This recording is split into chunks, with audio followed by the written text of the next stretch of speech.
Good morning, सुप्रभात, केम छो, सलाम। उम्मीद है आप सब लोग बेहतर होंगे, अपना ध्यान रख रहे होंगे। आप में से कई सारे लोग पूछ रहे हैं, सर आप कहाँ चले गए थे? आप 3-4 दिन से गायब हैं, आप नज़र नहीं आ रहे। यार बेटा, है ना, मुझे भोपाल जाना पड़ा, कुछ ज़रूरी काम था उसके लिए। तो जब मैं थर्सडे के दिन मैं भोपाल था, अर्ली मॉर्निंग मेरी फ्लाइट थी, थर्सडे को मैं भोपाल था, वेडनेसडे को मैं बहुत व्यस्त था। मुझे नहीं पता है कि लास्ट मेरा एपिसोड कब गया है मॉर्निंग मोटिवेशन का, मैं वो डेट भी भूल गया हूँ अभी तो।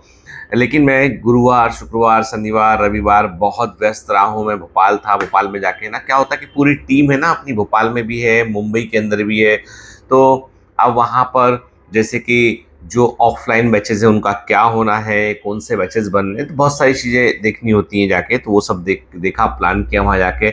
और मैंने इस दौरान देखा कि हम लोग को जो है वो अभी, जैसे कई बच्चे मुझसे बोल रहे हैं कि सर कुछ ऐसा जैसे आप इम्पोर्टेंट क्वेश्चंस बताते हैं, इम्पोर्टेंट पोर्शन बताते हैं आप एनसीईआरटी से, वो लेक्चर आप कब लेंगे?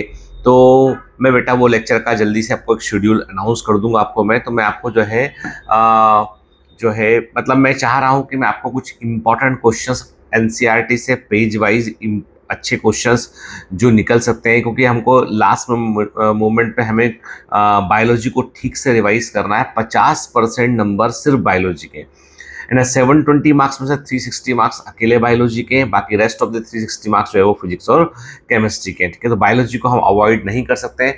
मुझे मालूम है कि इस समय मोस्ट ऑफ द टाइम जो है फिजिक्स और केमिस्ट्री पढ़ने में जाता है, मतलब 2 घंटा लगाएंगे, लेकिन आउटकम उसका जो है वो आएगा, 2 क्वेश्चन का आउटकम आएगा। फिजिक्स बायो में 2 घंटा लगाएंगे, आउटकम थोड़ा ज़्यादा आएगा, लेकिन फिजिक्स और केमिस्ट्री को अवॉइड नहीं कर सकते हैं, ठीक है ना। तो मैं आपको एक शेड्यूल बता दूंगा उसका कि मैं कब से वो लाइव सेशंस आपके लेने वाला हूँ। इस बार लाइव लेंगे, आप भी साथ में पार्टिसिपेट कीजिएगा, क्वेश्चंस लगाइएगा आप, ठीक है ना। थोड़ा सा क्या है, क्रैश कोर्स की रिकॉर्डिंग चल रही है इस समय, और अप्रैल के फर्स्ट वीक में इंटरनेशनल डायबिटीज़ फेडरेशन का, आईडीएफ का एक कॉन्फ्रेंस भी हो रहा है। और चूंकि मैं मेंबर हूँ आईडीएफ का, तो मुझे कॉन्फ्रेंस में, वो 4 साल में एक बार कॉन्फ्रेंस होता है जिसमें मेंबर्स को प्रेजेंट रहना बहुत ज़रूरी होता है, ठीक है। मतलब हम लोगों के वोटिंग राइट्स होते हैं, फिर वो आईडीएफ का जो भी होते हैं प्रेसिडेंट, सेक्रेटरी, वो सब चुने जाते हैं, वो काम करते हैं। तो मतलब मुझे उसके लिए जो है जाना पड़ेगा। अप्रैल में 4-5 दिन का कॉन्फ्रेंस है वो, तो अप्रैल के फर्स्ट वीक में है, 7 से शायद 10 या 11 है। तो मुझे एग्जैक्टली डेट देखनी पड़ेगी, पर 3-4-5 दिन का मेरा वो है। और मैं प्लान करता हूँ बेटा एज सुन एज पॉसिबल आपके लिए, कि मैं आपके लिए एक शेड्यूल दे दूंगा, ताकि आपको रेंडमाइज कुछ भी ना रहे, ठीक है। बाकी ऑफलाइन मॉक टेस्ट आप लोगों को मिल चुके हैं, प्रिंटेड वाले जो बच्चों ने ऑर्डर किए उनको मिल चुके हैं, जो प्राइम प्लस के बच्चे हैं उनको भी डिलीवर हो चुके हैं। तो बेटा उनको जो डेट दे रखी है ना, उस डेट के अकॉर्डिंग सॉल्व करना है। मतलब ऐसा मत करना कोई भी पेपर कहीं खोल लिया, कभी एक्सप्रेशन सुनने को, उसका मतलब नहीं रहेगा फिर ना। वो आपकी प्रैक्टिस के लिए हो, एमआर शीट हो, सब आपकी प्रैक्टिस के लिए हो, ठीक है ना बेटा। तो मेन मुद्दा ये है कि थोड़ा सा बेटा है ना, हमको आपको अपनी एनर्जी को चैनलाइज करना पड़ेगा।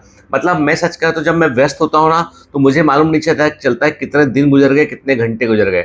और तुम्हें यदि मालूम चल रहा है कितने दिन गुजर गए, कितने घंटे गुजर गए, तो तुम व्यस्त नहीं हो, फिर तुम पूरे मन से नहीं पढ़ रहे हो।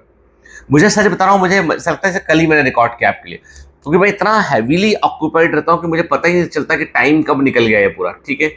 आपको भी थोड़ा सा अपने आप को इन्वॉल्व करना पड़ेगा चीज़ों में, जो है वो डीप डाइव करना पड़ेगा। मेरी टीम ने मुझे बताया कि जो आर्टिफिशियल इंटेलिजेंस ग्रोक है, वो बायोमेंटर्स को बहुत सपोर्ट करता है। बायोमेंटर्स के बारे में बहुत अच्छा अच्छा लिखा उसने। तो एक्चुअली क्या होता है कि जितना हम अपने आसपास हल्ला देख रहे होते हैं ना, वो सब आर्टिफिशियली क्रिएटेड होता है, पुश किया हुआ होता है, ठीक है। यानी उस हल्ले को लोगों ने क्या किया है कि एजुकेशन चैनल वालों ने 50-50 अपने खुद के फैन चैनल बना रखे हैं, और उन फैन चैनल से कंटेंट को वो फ्लड करते हैं ताकि यूट्यूब भरा जाए, रिकमेंडेशन में रील्स में दिखाई पड़े। फिर ऐसे फैन चैनल कुछ फनी रील्स बना रखी उन लोगों ने, तो उन लोगों ने आर्टिफिशियली एक इन्वायरमेंट क्रिएट कर दिया है। जैसे मैं मान लो मेले में आप जाते हो, किसी मेले में आप जाते हो, और मैं एक दुकानदार हूँ जिसकी एक दुकान खुली हुई है, जो अच्छी सी दुकान है, लेकिन मेरे पड़ोस में दूसरा दुकानदार है, उसने उसी लाइन में 100 दुकानें खोल ली उसने, ठीक है। आप किसी भी दुकान पे जाओगे तो उसी के ही सामान बिकेगा, ठीक है। तो कई लोग ऐसे करते हैं, लेकिन जो आर्टिफिशियल इंटेलिजेंस है वो डिफरेंशिएट कर पाता है, उठ के कंटेंट की सिमिलरिटी को सबको डिफरेंशिएट कर पाता है, वो फिर सही राय दे पाता है। जैसे कि मुझे सबसे अच्छा कब लगा, जब बेस्ट डायबिटोलॉजिस्ट इन बीकेसी मुंबई, है ना। बीकेसी बहुत बड़ा एरिया मुंबई में, बांद्रा कुर्ला कॉम्प्लेक्स, बीकेसी मुंबई में बेस्ट डायबिटोलॉजिस्ट कौन है, और उसने ग्रोक ने मेरा नाम दिया सबसे ऊपर। उसके बाद एशियन हार्ट के डॉक्टर्स के नाम आता है, और ये मेरे लिए बहुत गर्व की बात है कि एकेडमिक वैल्यू वो कर रहा है मेरी, ठीक है। मतलब वो ग्रोक को लगता है कि मैं एक बेहतर डायबिटोलॉजिस्ट हूँ, ठीक है। और बच्चों ने भेजा कि सर आपका इंडिया के बेस्ट टीचर में आपका था, तो मैं तो बोलूँगा सब ऊपर वाले का आशीर्वाद है और ग्रोक भैया की कृपा है। अदरवाइज जो है हम लोग इस समय जितना टफ कंपटीशन फेस कर रहे हैं ना बायोमेंटर्स, और उतना टफ कंपटीशन बायोमेंटर से पहले कभी फेस नहीं किया है। कंपटीशन का मतलब ये है कि the people are having lots of money, मतलब ट्रक भर भर के पैसा है उनके पास में, वो कुछ भी कर सकते हैं, कुछ भी करा सकते हैं, कुछ भी उनके पास में अवेलेबल है। हमारे पास में तो हम अपने बच्चे, हमारे पास एक्स्ट्रा पैसा होता है तो हम देखते हैं हमारे यहाँ फला बच्चा सुरह से, इसकी एमबीबीएस की फर्स्ट ईयर की फीस का इतना ड्यू है, इसका हॉस्टल का ड्यू है, तो वो हम लोग वैसे बच्चों की हेल्प करते हैं, ठीक है ना। समहाउ उस हेल्प के पैसे को यदि मार्केटिंग में लगाते ज़्यादा फायदा होता। कई बच्चे बोलते भी हैं, लेकिन मुद्दा मुझे लगता है कि मेरे लिए जो मेरे सामने समस्या, सामने जो बच्चा खड़ा है उसका करियर मेरे लिए बहुत इंपॉर्टेंट है। सिर्फ उसके सिलेक्शन पर अपनी रोटी सेकना वो मुझे उतना जायज़ नहीं लगता है। मुझे लगता है कोई बच्चा सिलेक्ट हो गया है और गरीब परिवार का है तो उसकी मैं मदद, इस कम से कम ईश्वर इस योग्य बनाए कि उसकी मदद कर सकूं मैं, ताकि वो बच्चा अपनी एजुकेशन पूरी कर ले। पूरा समाज का में बदलाव ऐसे आता है, एक व्यक्ति को जब आप साथ लेते हैं ना तो बदलाव आता है। खैर, लोग जो भी सोचते हो, जो भी बोलते हो, मैंने एक बात और गौर की है कि कुछ लोग ऐसे होते हैं जो अंदर से स्वयं बेईमान होते हैं ना, वो सबको बेईमान समझ रहे होते हैं, ठीक है। मैं तो ये कहता हूँ कि जो लोग ग्रो कर रहे हैं ना वो भी सही काम कर रहे हैं, क्योंकि वो they focused on their business, ठीक है ना, उसे बड़ा कर रहे हैं, कोई गलत बात नहीं है, ठीक है। आई एम फोकस्ड ऑन फिलैंथ्रोपोलॉजी के ऊपर मैं फोकस कर रहा हूँ, वहाँ कोशिश कर रहा हूँ मैं, ठीक है।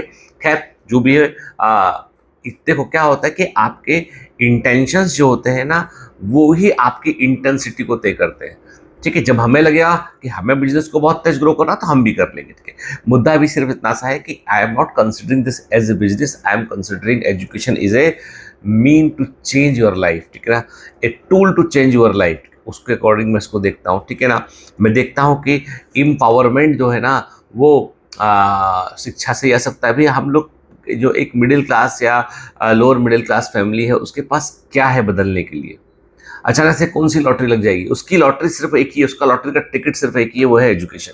शिक्षा को यदि आपने नकारा, आप यदि पढ़ने बैठते हैं और आपका मन नहीं करता है, मान कर चलिए आप यदि बहुत अमीर परिवार से नहीं है तो आप मीडियोकर से नीचे की लाइफ जीने वाले हैं। आप मिडिल से भी नीचे की लाइफ जीने वाले हैं यदि आप पढ़ेंगे नहीं तो, आप यकीन मानिए। इसलिए शिक्षा ही वो गेटवे है जो आपके भविष्य को बदल सकता है, ठीक है बेटा। चलिए, मिलता रहूंगा। Have a great day, all the best, bye bye.